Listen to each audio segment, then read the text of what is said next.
So here I've added a few clips. The purple ones are text, and I've already added some transitions which are cross dissolves. Now I can select the icons which represent those transitions and press delete. If I select one or more of them and press Ctrl D, it will reinstate the default cross dissolve.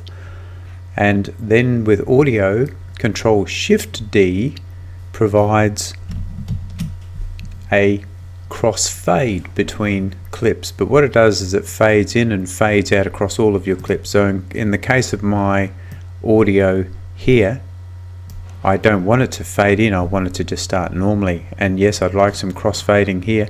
I can select the crossfade, the transition duration, or I could just delete that duration. I can manually grab the handles and drag that in, and when I pull my cursor down, you'll see that the left hand side flattens out, so that gives me a gentler sound fade if I want to emphasize the voice up the top here. And I'll just select that and delete that because I don't really want that to fade out, but I would like the music just to fade in.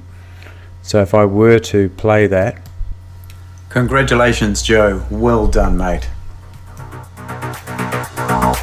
Now I could bring this back a little bit if I wanted to, but that shows you how quickly you can add cross dissolves and also how you can crossfade your audio. And in the next video we'll talk about how to create the speed ramp where you slow things down and speed things up.